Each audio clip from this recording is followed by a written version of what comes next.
गाण्यामधुनी मी गातो त्या गाण्यामधुनी अल्प तुझी सेवा घडू दे मज करवी देवा घडू दे मज करवी देवा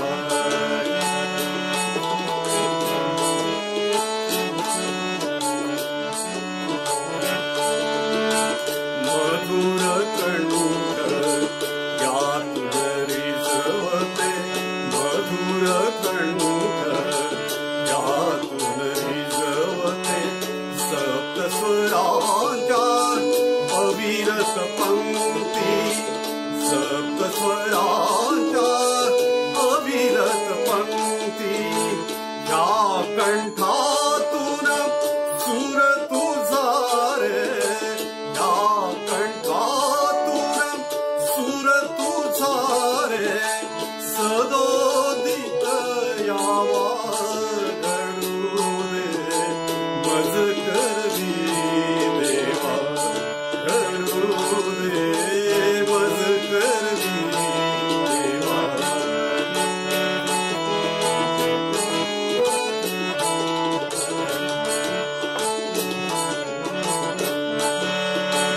मम ओठांच्या दोन पाकळ्या मम ओठांच्या दोन पाकळ्या ते हलतेवर या फुललेल्या ते हलतेवर या फुललेल्या त्या ओठाने सूर तुझा रे त्या ओठातून सूर तुझा रे गौरवास यावा घडू दे मज करवी देवा घडू दे मज करवी देवा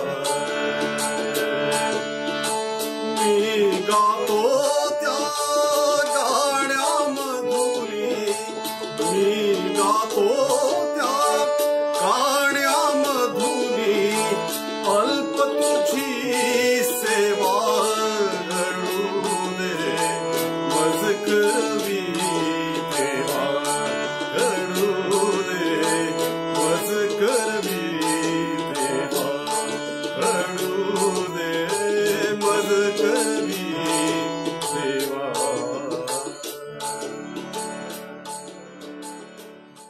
शालोम. मुलाखती विशेष रीतीनं ज्या ऐकायला मिळतात किंबहुना कार्यक्रमांच्या मध्ये असतात ते कुठे का असेनात त्या फारच मजेदार असतात, लोकांना ऐकायला आवडतात. जी प्रश्न विचारली जातात आणि मग त्यांची उत्तरं जी मिळतात आणि विशेष करून जे पुढारी आहेत, राजकारणी पुरुष आहेत किंबहुना खेळाडूंची जी मुलाखत असते त्यांची उत्तरं आणि मग राजकारणातील जे काही विशेष प्रकारचे लोक एक्सपर्ट असतात त्यांची उत्तरं देण्यामध्ये वगैरे वगैरे. परंतु ह्या सर्व बाबतीमध्ये हा जो एक मुलाखतींचा एक कार्यक्रम असतो तो खरोखरच सगळ्यांना आवडणारा असतो. तुम्हाला माहिती आहे त्याच्यामध्ये प्रश्न विचारले जातात आणि मग उत्तरं दिली जातात. जर अशाच प्रकारचा एक थोडंफार वर्णन जर आपण पवित्र शास्त्रामधून म्हणजे बायबलमधून जर पाहिलं तर त्यामध्ये फार मोठं एक उत्तर जो पुढारी आहे त्याचं आणि मग जे लोक आहेत त्यांचं आलेलं आहे. आणि ते प्रसिद्ध उत्तर आपण ह्यावेळेस पाहणार आहोत आणि ते आपल्याला आढळतं यहोशुआचं पुस्तक अध्याय 24 आणि त्यातील 15 ते 17 ही जी वचनं आहेत त्यामध्ये आलेलं आहे. मी आपल्यासाठी 14व्या वचनापासून वाचतो. तर आता परमेश्वराचे भय धरा, त्याची सेवा सात्विक खऱ्या मनाने करा आणि महानदापलीकडे व मिसर देशात जे देव तुमच्या पूर्वजांनी पूजिले ते टाकून देऊन परमेश्वराची सेवा करा. परमेश्वराची सेवा करणे हे तुम्हास गैर दिसत असेल तर तुम्ही कोणाची सेवा करणार हे आज ठरवा. महानदापलीकडे तुमच्या पूर्वजांनी जे देव भजलेत त्यांची किंवा तुम्ही राहत आहात त्या देशातल्या अमोऱ्यांच्या देवाची, मी आणि माझे घराणे तर परमेश्वराची सेवा करणार. अशा प्रकारे त्याने आपल्या स्वतःच्या बाबतीत एक विधान केलेलं आहे. आणि ते विधान किंवा ते वचन आपल्याला पुष्कळदा जे विश्वासणारे लोक आहेत त्यांच्या घरामध्ये किंबहुना कॅलेंडर्सवर आणि वेगवेगळ्या पद्धतीनं कोरलेले, लिहिलेले, प्रिंट केलेले आपल्याला आढळतात. कारण हे फार मोठं विधान, एक जबरदस्त विधान त्याने केलेलं आहे. हे फक्त एक वैयक्तिक नाही, परंतु हा मोठा आध्यात्मिक निर्णय आहे, निर्णयात्मक असा विधान आहे. आणि पुढारी या नात्यानं त्याने स्वतः आपण काय आहोत किंबहुना कोणाची भक्ती करणार आहोत आणि इतकंच केवळ नव्हे, परंतु आपल्या अध्यात्माची जी खोली आहे आणि जी मजबूती आहे ते त्याने ह्या सर्व लोकांच्या समोर, जमावाच्या समोर त्याने ती कबुली दिलेली आहे. आणि त्यावरून त्याच्या विश्वासाची मजबूती आणि खोली ही स्पष्टपणे आपल्याला दिसते. थोडक्यात आपण जर आपला विषय पुढारी जे आहे त्यांच्या बाबतीत जर सांगायचं झालं, तो जर विषय घेतला तर त्या ठिकाणी एक महत्त्वाचा गुणधर्म आपल्याला दिसतो की ते आध्यात्मिक रीतीनं मजबूत, विश्वासामध्ये आणि देवाच्या वचनामध्ये. आणि इतकंच केवळ नव्हे, परंतु त्यांना कोणता देव समजलेला आहे हे त्याच्या विधानावरून आपल्याला समजतं. काय आहे त्याचं विधान? मी आणि माझे घराणे तर परमेश्वराची सेवा करणार. पण पुढे त्याने पुन्हा एकदा एक वचन दिलेलं आहे आणि मग त्या वचनावरून मात्र हा जो जमाव आहे त्यांचा जो निर्णय आहे तो कसा आणि त्यांनी कशा प्रकारे घेतला ते आपल्याला स्पष्टपणे दिसतं. 16व्या वचनामध्ये तो म्हणतो, तेव्हा लोकांनी उत्तर दिले, परमेश्वराचा त्याग करून अन्य देव पूजणे हे आम्हाकडून न घडो, कारण आमचा देव परमेश्वर यानेच आम्हास व आमच्या पूर्वजास मिसर देशातून दास्यगृहातून बाहेर आणले. त्यानेच आमच्या नजरेसमोर मोठमोठे चमत्कार केले आणि ज्या वाटेने आम्ही प्रवास केला आणि ज्या लोकांमधून आम्ही मार्गक्रमण केले त्यात आमचे त्याने संरक्षण केले. तर आता ह्या ठिकाणी लोकांनी त्यांचं मत दिलं. लोकांनी फक्त मत दिलं नाही, परंतु पुढे त्यांनी त्यांचं प्रसिद्ध उत्तर दिलेलं आहे. तुम्हाला माहीत आहे, लोकशाही पद्धतीनं आपल्याला असं दिसतं की लोक ह्या ठिकाणी बोलत आहेत, परंतु त्याहीपेक्षा महत्त्वाचे काही मुद्दे ह्यामध्ये महत्त्वाचे आहेत की त्याने, म्हणजेच आपल्याला यहोशाच्या बाबतीत सांगायचं झालं तर त्याने लोकांना मुभा दिली, लोकांना स्वातंत्र्य दिलं की तुम्ही काय ठरवता, कोणाची तुम्ही सेवा करणार हे तुम्हाला ठरवायचं आहे. म्हणजे फक्त मी बोलतो आणि मी सांगतो म्हणून नाही. कधीकधी पुढारी हे खूप एवढे मोठे असतात की त्या पुढाऱ्यांचं जे म्हणणं आहे ते ऐकून पुष्कळ लोक कधीकधी निर्णय घेतात. त्यामध्ये वाईट आहे असं नाही, परंतु शेवटी आध्यात्मिक निर्णय जे आहेत ते मात्र आपल्यालाच घ्यावे लागतात. कारण हे आपल्या आध्यात्मिक जीवनाला पूर्णपणे बदलून टाकणारं, आपलं जीवन बदलून टाकणारं, नवीकरण करणारं असं ते विधान असतं. आणि म्हणून त्याने त्यांना विचारलेलं आहे की मी तुमच्यावर दबाव आणत नाही कोणत्याच प्रकारे, जरी मी तुमचा पुढारी आहे. अर्थात तो त्या सगळ्या लोकांना पुढाकार देत होता, परंतु तरीही आध्यात्मिक रीतीनं त्याने त्यांना मुभा दिली. कारण आध्यात्मिक निर्णय घेण्याची मोकळीक प्रत्येकाला आहे, प्रत्येकाने ती वापरली पाहिजे, कारण ती देवाची देणगी आहे. आपल्या प्रत्येकाला, आपण कोठे का असना, कोणत्याही देशात, कोणत्याही प्रांतामध्ये, कोणतीही भाषा बोलणारे, परंतु मनुष्य प्राणी हा देवाने निर्माण केलेला आहे आणि देवाने निर्माण केलेल्या प्रत्येक आपल्याला त्याने स्वातंत्र्य दिलेलं आहे काही गोष्टींच्या मध्ये. आणि त्यापैकी आध्यात्मिक जीवन निवडण्याचं हे फार मोठं स्वातंत्र्य देवाने आपल्याला दिलेला आहे. आणि म्हणून यहोशवा त्यांच्या स्वातंत्र्यावर घाला घालत नाही, तर उलट त्यांना म्हणतो की हे तुम्ही ठरवा. आणि म्हणून 17 वचनामध्ये आपल्याला विशेष करून ते दिसतं, कारण आमचा देव परमेश्वर हा कोण आहे. या बाबतीत यहोशवाने त्यांना विचारलं आणि मग त्यांनी फक्त यहोशवाला एक उत्तर द्यायचं म्हणून उत्तर दिलेलं नाही आहे.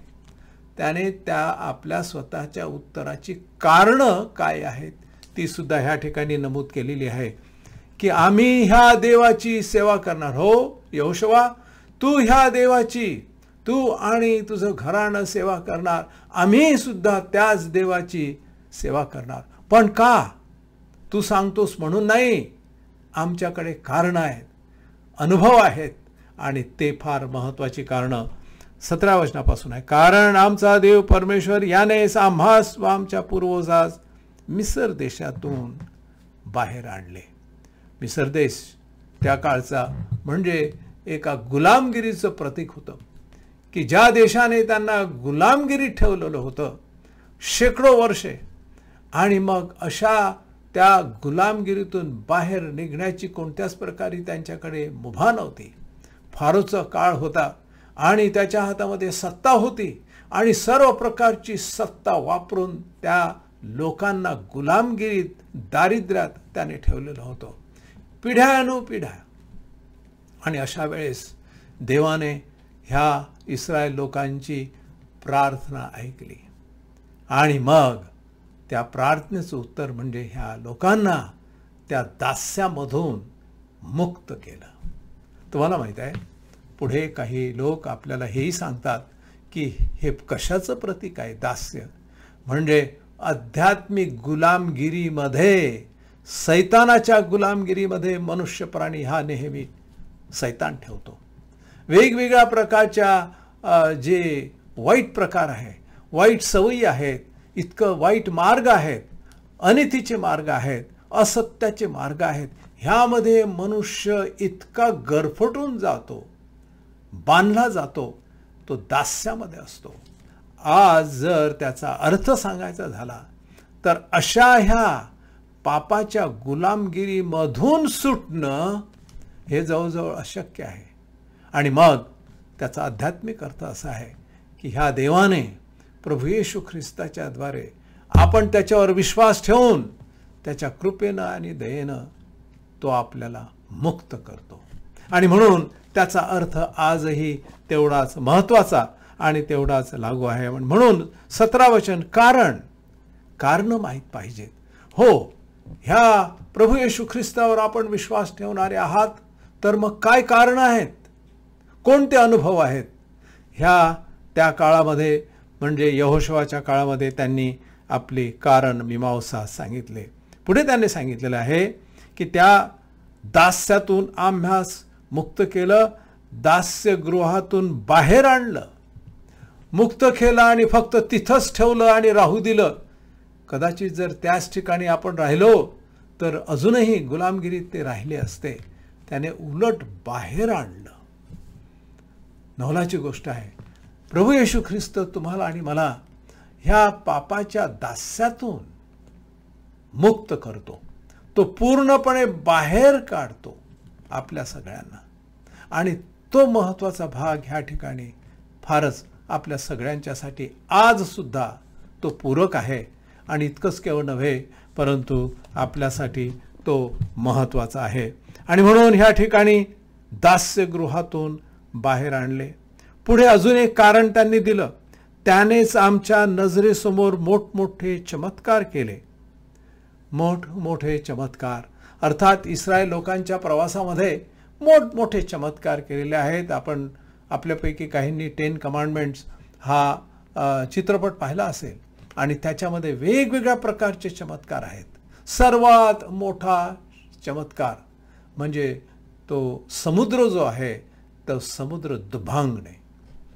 मोशेच्या काठीने ज्यावेळेस वर त्याने आज्ञा केली आणि मग त्याला स्पर्श केला त्या पाण्याला, तो समुद्र दुभांगत वेगळा होत आपल्याला दिसतो. किती मोठा प्रवास. आणि किती मोठा चमत्कार. आणि मग पुढे संपल्यानंतर त्याच्यानंतर मिस्री जे लोक आहेत त्यांचं जे सर्व सैन्य आहे वेगवेगळ्या प्रकारचे रथ घेऊन पुन्हा त्यांना पकडण्यासाठी त्याच्या मागे येत आहेत, हे आपल्याला दिसतं. काय झालं? पुन्हा मोठा चमत्कार. ते आले, समुद्राच्या मध्यभागी आले आणि मग मोशेने पुन्हा परमेश्वराला प्रार्थना केली आणि तो समुद्र मिटला आणि ते सगळेचे सगळे सैन्य त्याच्यामध्ये बुडून मरण पावले. फार मोठा चमत्कार त्यांनी आपल्या डोळ्यांनी प्रत्यक्ष पाहिला. अनेक चमत्कार केले, परंतु हा एक महान चमत्कार. आणि म्हणूनच हे लोक आता उत्तर देत आहेत की हो, आम्ही ह्या देवाची सेवा करणार. का? त्याचं कारण या ठिकाणी सांगितलेले. मंडळी, हा जो प्रश्न आहे ना, हा आपल्यासाठी सुद्धा तेवढाच महत्त्वाचा आहे. प्रभू येशू ख्रिस्ताची आम्ही सेवा करणार, त्याचे भक्त आहोत, पण का? आणि त्याची उत्तरं नक्कीच आपल्या अनुभवातून येऊ शकतात. पुढे मी सांगितल्याप्रमाणे 17 वचनामध्ये त्यानेच आमच्या नजरेसमोर मोठमोठे चमत्कार केले आणि ज्या वाटेने आम्ही प्रवास केला आणि ज्या लोकांमधून आम्ही मार्गक्रमण केले त्यात आमचे त्याने संरक्षण केले. मोठमोठे चमत्कार केले. मंडळी, मोठमोठे चमत्कार ह्याचे अनेक अर्थ होऊ शकतात. कधीकधी एखादा छोटासा एक भाग असतो. परमेश्वराची प्रार्थना केल्यानंतर एक छोटंसं उत्तर परमेश्वर देतो. ते त्यावेळेसाठी फार मोठं असू शकतं. फार मोठे म्हणजे आता हे समुद्र दुभंगणे, अग्नी आणि ज्वाला आणि ह्यासारखे चमत्कार जरी आपण पाहिले नाही, परंतु कधीकधी एखादा छोटासा चमत्कार. तुम्हाला माहीत आहे, एखाद्या वेळेस कधीकधी आपल्या घरामध्ये एखादं मूल आजारी असतं आणि मग औषध नाही, पाणी नाही, खेड्याची परिस्थिती आहे, कुठंतरी दवाखाना असेल हे माहीत नाही. आणि अशा वेळेस आई आणि वडील विश्वास ठेवणारे काय करतात? आमच्याकडे काहीच नाही, काय करू शकतो? आमचा मुलगा आता बेशुद्ध अवस्थेमध्ये आहे, तापाने फणफणलेला आहे. तर एका आईवडिलांनी काय केलं?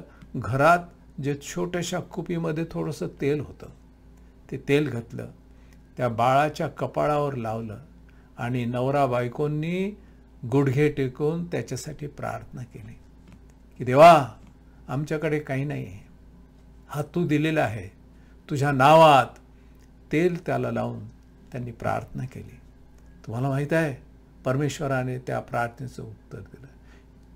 खऱ्या अर्थाने हा फार मोठा चमत्कार आहे आईवडिलांच्यासाठी आणि त्या मुलासाठी. असे मोठमोठे चमत्कार आमच्या जीवनामध्ये केलेत, म्हणून आम्ही त्याची सेवा करणार.